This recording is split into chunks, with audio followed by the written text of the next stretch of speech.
moved out of the city into our new house, and I remember how I used to stand staring out across the fields, waiting for spring to come. Jim used to tease me. He'd say, "If it arrives while I'm at the office, be sure and phone me, darling." But actually, he was just as impatient for winter to end as I was, because now, as soon as the snow melted, for the very first time, we were going to have a garden of our own. And what a garden. I could see it already in my mind's eye. Spirea, cool white lilies, tall tulips nodding in the sun,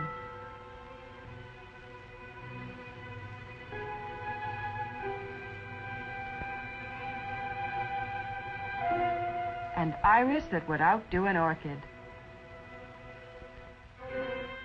Spring must have arrived while I stood there dreaming. All of a sudden, everywhere you looked, buds began to swell and burst open.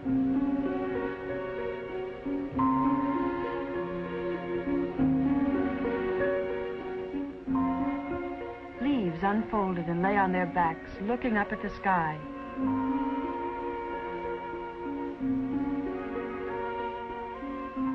Every wind carried the smell of damp earth and the wet bark of trees drenched by soft spring rain. Now came the moment we'd waited for so long. Let me show you how simply it works. Out we went, gay as larks, wearing what the well-dressed gardener should wear, and trying not to look self-conscious in our new robe. Ah, what bright new tools, and what bright shining hopes we had. You just sprinkle a little on the turned-up earth and mix it in. Plants Brand new thrive in gloves over our Quillium-treated tender soil, city and I'll tell you hands. why. When Quillium enters into clayey soil, a very remarkable thing happens. Because Quillium is made up of molecules First that have a trowelful of very earth was special like a character. ceremony, a Each solemn molecule of dedication. Quillium is electrically This charged, was our earth, and each our very molecule own, exerts a powerful more attractive wonderful force. than any other soil. When the soil is cultivated, the Miraculous in the Quillium hand. molecules become mixed Our in land. with the soil aggregates, and they immediately go to work. Their electrical charges cause them to be attracted toward each We soil really aggregate, felt sorry for them. and they One fasten look was all themselves we into the needed soil to tell us particles, that this charming young entangle couple themselves, didn't know which and end bind of the the party particles was up. together. Thought we'd be good neighbors. Tell them what they're up against. Give them a little friendly advice. This action goes on all through the soil, and the small aggregates join together to make larger ones. I broke the bad news gently.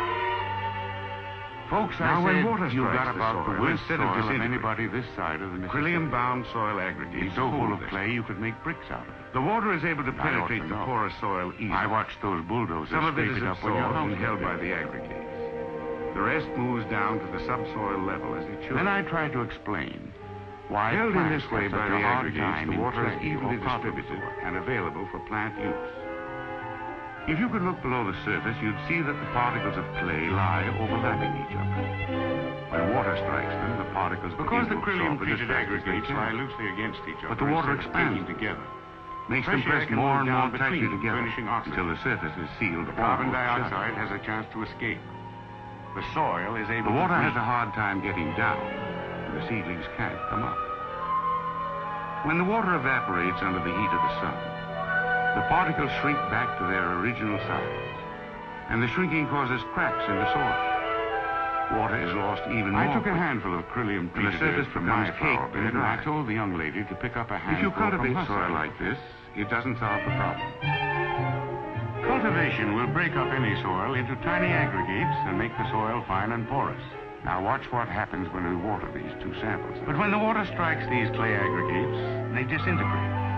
They revert to The their original Quillium-treated structure. soil stays The crumbly trouble and begins porous. all over again. Even when I squeeze it, the aggregates So don't that's what your disintegrate. plants are up against, I told them. Bad soil Your structure. soil turns Well, to sir, sticky clay The mud. young lady got a funny look. No wonder your plants couldn't grow in it.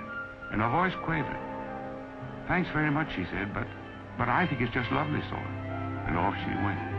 It wasn't too late to start all What over can you again. do? And this time we were Some going to do people it have right. to find out the hard We way. got the Quillium and read the instructions that come inside the container. We were defiant now. We were going to show our good neighbors, the Harringtons, that our soil was as good as theirs any day. The soil was neither too wet nor too dry. And then we laid out our flower bed and hard to spade up. Spaded the earth to a depth of about 6 inches. Mr. Harrington told us that would give us plenty of room. You can't have a garden without hard work. And Jim never let out a whimper. He was game right up to the last blister. We sprinkled on the Krillium. Not much, just dusting it on evenly and lightly. Finally, the soil was ready for the size of the seed bed. Carefully, oh so carefully, I laid out each row of the seed bed. We turned the Krillium under, just the proper mixing it well down into the soil. Mr. Harrington was careful to explain that Krillium to make sure I hadn't made any mistakes. It's purely a soil conditioner. You have to put in whatever else your soil needs in the way of enrichment. The big moment. In went the seeds that were to become such beautiful flowers. So after we had added the fertilizer, we fined the earth, breaking it up well, and raked it down smooth, so that the little seedlings wouldn't have to knock their tender heads against any big clods on the way up to the surface. Meanwhile, in spite of our nosy neighbors, Jim was having a wonderful time taking plants out of pots and putting them into the ground ready for planting. He had never done anything like this before, and he was amazed to find out after all our disappointments, I really did want something proud and spectacular to make up for it.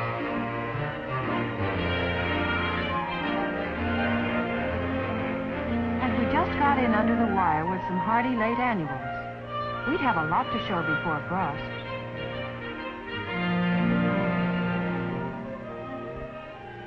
We watered the seed bed lightly to start the Never had there been such a perfect spring. After a few hours, we watered it thoroughly again. Blooming everywhere.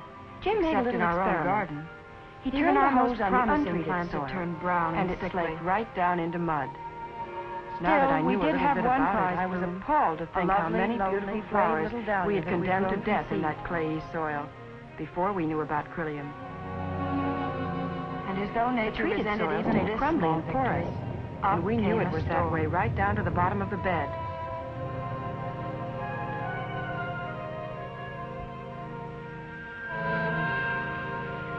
When fall came, the kids were ready for a front lawn.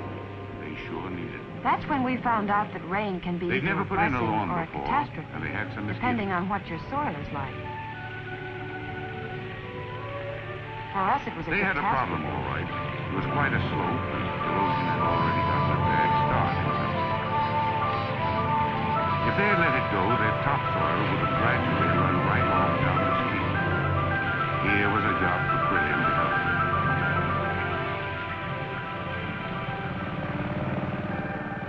It was too big a stretch to work by hand, so I advised them to use a rotary tiller. The soil was stony and hard packed. When the storm finally stopped, we went out to see what the damage was. It wasn't long before they had it broken up well. The rain had torn deep gashes in our soil. It had flooded the plants and stayed there in muddy puddles. We walked like a funeral procession through a swamp.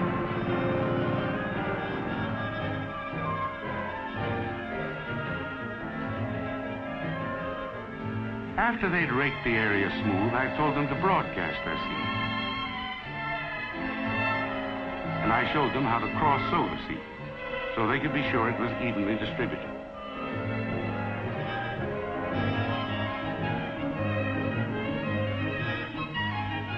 The final they smoothed out the overseeded spots, firmed down the seeds with an empty water roller. The storm didn't seem to have bothered Mrs. Harrington at all. And then on top of it all, I told them to apply their Krillium.